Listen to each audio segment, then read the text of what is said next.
한동훈 전 대표가요, 오늘 뭐라고 했냐면요. 그러니까 누가 안 도와줘서 졌다 이런 식의 패배 알리바이 좀 만들지 말라 일침했습니다. 동시에 이렇게 윤 전 대통령과 절연을 해야 한다면서 출당을 재차 요구했습니다. 이와 관련해서 김용태 비대위원장은요, 15일 목요일, 그러니까 본인이 비대위원장에 정식 임명이 되는 그 날에 윤 전 대통령 거취와 관련해서 말을 하겠다 이렇게 한 상황입니다. 김문수 후보의 말도 한번 들어보시죠.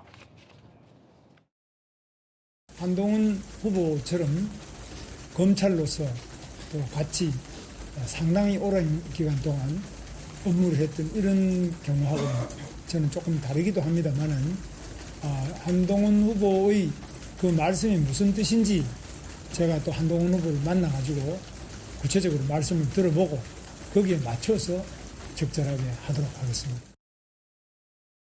자, 성시훈 부의장. 그러니까 일단 한동훈 전 대표도 좀 만나서 구체적으로 얘기를 한번 들어보겠다는 거예요. 그럼 김 후보가 구심점이 돼서 이 건이 좀 매듭이 지어질 수 있을 거라고 보세요? 아니요, 안 될 겁니다. 그래요? 지금 한동훈 전 대표를 만나서 굳이 더 얘기를 들어볼 게 있습니까? 사실 명확합니다. 윤석열 전 대통령과 절연해야 된다. 제명 조치해야 된다, 아니면 출당시켜야 된다. 이 메시지는 명확하게 파악할 수 있기 때문에 굳이 만나서 구체적으로 들을 내용이 없거든요. 그러니까 김문수 후보 입장에서는 그것을 바로 내치긴 어려우니까 일단 만나서 좀 더 들어보겠다면서 시간을 저는 끄는 전략이라고 보고 있고요. 김문수 후보는 한동훈 후보의 말을 들어줄 수는 있어도 절대로 수용은 못할 겁니다. 왜냐하면은 윤석열 전 대통령을 여전히 지지하는 강성 지지층이 있습니다. 보수 지지층에는. 근데 그 지지 세력이 사실상 김문수 후보를 국민의힘 최종 후보로 만들어준 지지 세력 중 하나잖아요. 네. 그렇기 때문에 윤석열 전 대통령을 저버리기 어려울 것이고, 또 하나 지금 김문수 후보의 오른쪽에 또 다른 후보들이 있습니다. 자유통일당의 후보가 있고 그리고 무소속 황교안 후보도 있습니다. 만약에 윤석열 전 대통령을 한동훈 후보의 제안을 받아 수용해서 절연을 한다. 그러면은 그 지지층은 오른쪽으로 갈 수도 있습니다. 그렇기 때문에 김문수 후보 입장에서는 그 지지층도 무시할 수 없는 상황이기 때문에 절대로 윤석열 전 대통령을 끌어낼 수 없을 겁니다. 그렇기 때문에 매듭을 지을 수 없겠죠. 굉장히 단호하게 말씀을 하시는데 여론의 흐름도 한번 살펴봐야겠죠.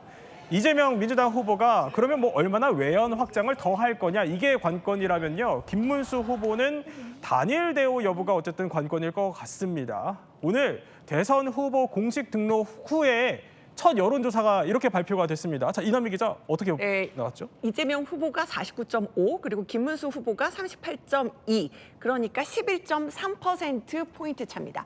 보면은 이제 결국은 계속 아직도 단일화 얘기가 나올 수밖에 없어요. 김문수 후보가 어제 저희 채널A 뉴스에 출연해서도 네. 이준석 후보랑 함께 갈 수밖에 없다 이런 얘기를 했는데, 그렇죠. 이준석 후보는 어제 마지막 이제 광화문 유세에서 아니다, 단일화 갈 일 없다라고 부인을 하고, 혹시나 김용태 비대위원장 내정자가 자신과 친해서 얘기한다고 해도 본인이 워낙 입장이 단호하기 때문에 그 단일화 말 꺼내기 쉽지 않을 거다 이런 얘기도 하더라고요. 네. 그 논의는 계속 얘기는 나오겠지만은 아마도 좀 계속 공전하면서 단일화 될 것인지는 좀 지켜봐야 될 것 같습니다. 네, 계속 또 정치 상황 전해드리도록 하고요. 네, 다음 여론조사 관련해서 한 가지 말씀드리고 싶은 것이, 지금 이재명 후보와 김문수 후보가 한 11%포인트 차로 지금 나오고 있거든요. 그런데 이 같은 업체에서 지난번 조사 같은 경우는 한 16%포인트 차가 있었어요. 그런데 그 사이에 지금 5% 정도 상승한 부분들이 있고, 저희가 단일화 과정에 있어서 좀 어려운 부분들이 있었기 때문에 향후에 똘똘 뭉쳐서 저희들의 정책적인 네. 부분들, 그리고 쇄신하는 모습 보여드린다면 더 치고 올라갈 수 있겠다라고도 생각합니다. 지난번 여론조사 관련해서는 저희가 홈페이지에 관련된 여론조사를 게재해 드리도록 하고요.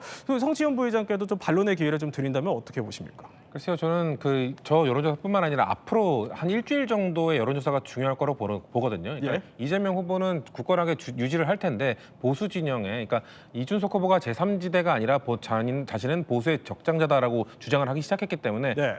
본인이 보수라고 명확하게 이제 지칭하기 시작했어요. 근데 아마 이번 주 안에 유의미한 지지율 변화를 만들어내지 못한다면은 아마도 이 선거 비용 문제가 있기 때문에 완주하기 어려울 거다라는 예측들이 많거든요. 근데 이 초반에 치고 나갈 것이다. 왜냐하면 김문수 후보가 이 탄핵과 관련된 입장을 묘호하게 취해왔기 때문이다라고 했는데, 김용태 비대위원장의 임명이 이준석 후보와의 단일화를 뭐 연결고리를 한다기보다는 이 탄핵 찬성했던 보수 지지층이 이준석 후보로 가는 거를 막아주는 효과를 좀 낼 거라고 보거든요. 그런 것 때문에 과연 앞으로 일주일 동안 지지율이 어떻게 변할까가 보수 진영의 단일화를 저는 결정짓는 요소가 될 거라고 보고 있습니다. 네, 선거가 이제 뭐 20일밖에 안 남았기 때문에 두 당직자분들께서도 여론의 흐름에 굉장히 촉각을 곤두세우는 것 같습니다.